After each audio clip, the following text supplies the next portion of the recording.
and simply having the dollar as the lubricating currency made sense. The only other serious proposal on the table was the Brits were saying, hey, how about we use the pound? But we have to be able to support that because we don't have the volume anymore. So how about the United States lends us all of their gold at 0% interest for 50 years, and we use the pound? And, no one seemed to think that that was a viable option. Right, because remember, for 150 years, the United Kingdom was the only industrial power. The reason the Brits did so well for so long is they literally brought guns to knife fights for a century and a half. And when you have one industrial power and everyone else is non-industrial, they were the largest economy by far. And so they didn't care what the value of the trade was on any given day. But by the time we got to World War II, those days were long in the past, and the US dollar was really the only option. Well, I should say never is a very long time. I shouldn't say never. We're nowhere near it today. How about that? So if you look at the big currencies of the past, first you had Spain, which was basically a metals-based currency based off the Potosi silver mines in what is today Bolivia. And for several decades, the Potosi mine produced more silver than the rest of the world combined. And so we got the worst kind of inflation you can possibly imagine out of that. Silver was available in limited quantity, and so if you wanted to have trade, you had to get silver, which pushed up the value of the currency. But the Spanish were literally mining the currency, and whenever the Spanish had an interest, they would go into a local market and buy up whatever they needed: equipment, steel, ships, men, whatever, to launch wars. So you got disruption, you got supply side inflation, you got demand side inflation. At the same time, you had global disconnects and disruptions. So yes, it was our first true global currency, but it was never going to last because of the way the Spanish managed it. The Brits came up with the pound and gold, and that was a technological currency because they had their technological revolution at a very similar time frame. And as they became the global navy, combined with the Industrial Revolution, they were able to do it on military and economic terms, and that was much better for everyone, unless, of course, you are one of the hundreds of countries that happen to be under the colonial boot every once in a while, because the Brits really did control everything for a while. That was ultimately displaced when the technologies of industrialization went other places. And so by the time we get to the end of World War II, France is industrialized, the Netherlands is, Germany is, Japan is, the United States is. And because of the destruction of the war, the United States emerged from the war with an economy roughly the same size as everybody else put together, meaning we didn't even have an option as to what the currency would be then. We are now entering a period where globalization is breaking down. And the United States was already, of the major countries, the one least involved in trade. So again, at this moment, the United States is the only one on the board. Now, if you fast forward 50 years, if we get a different global economic system that is based on something else, if we find out what sort of economic model we're going to get in an environment where demographic decay has been going on for decades and capitalism and socialism and fascism no longer work, then we'll have a conversation about what the currency is going to be. But right now, the United States has the healthiest demography of all of the G20 countries except for Argentina.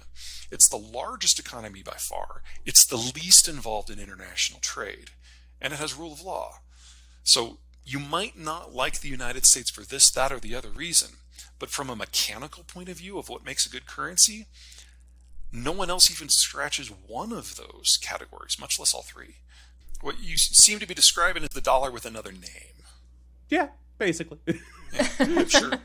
I mean, the idea of a central bank currency is really just a digital version of the paper currency, and I would argue we're kind of going that way anyway. They don't even have checks in the United Kingdom anywhere, and we're getting to a greater and greater percentage of transactions that are handled online. The question is whether there's a use case for something that's separate, and from the Federal Reserve's point of view, there really isn't one at this point. So one of the many, many outcomes of the Bretton Woods Accords is it changed demographic structures. Because in the pre-industrial world, we all lived on farms and kids were free labor, so you'd have as many as you could stand, plus one, because that's how you find out it's too many.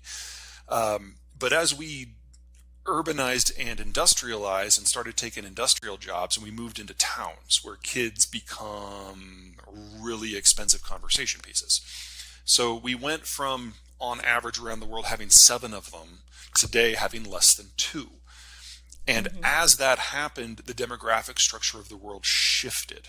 And so it's not that we're running out of children. A lot of the advanced world ran out of children 40 years ago.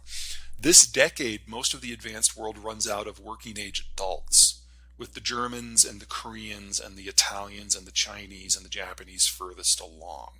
So this model of global goods exchange that we've had for 75 years, this was ending anyway. And that does shake up the economic picture and maybe make room for something new. The problem with saying that change is going to be front-loaded is that the United States and Mexico are 2 of the healthiest demographies in the world, and that's where the currency is headquartered. So for the country that benefits the most from this system and is most able to maintain it without changing the rules of the game, there's not really an impetus to go for something new. We have to wait for these other countries to figure out what is a post-consumption economic structure, what is a post-export economic structure. And until that is figured out, we won't know what kind of the parameters are of the new economic model, and only then can we start talking about currency. Well, Bretton Woods occurred because the economic system had gone lopsided for a long time before that. The U.S. economy was actually larger than the British economy back at the Civil War.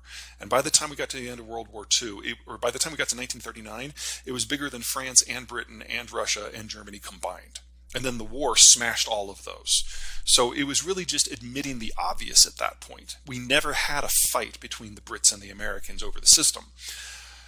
We're not going to have a fight between the Americans and someone else over the system because there's no one on a growth trajectory to battle it out according to the old rules. So for something new to follow that rough pattern, there's going to have to be some sort of global shock where everyone agrees things have to change, including the United States. But that global shock is not likely to overly harm the United States, which makes it a bit of a reach to say that this is something that could happen soon. So probably, and we're getting deep into the crystal ball here, where it gets very cloudy, probably what we're talking about is 30 years from now, when Germany, Japan, Korea, and the others have maybe figured out an economic model that is not dependent on consumption or production. I have no idea what that looks like.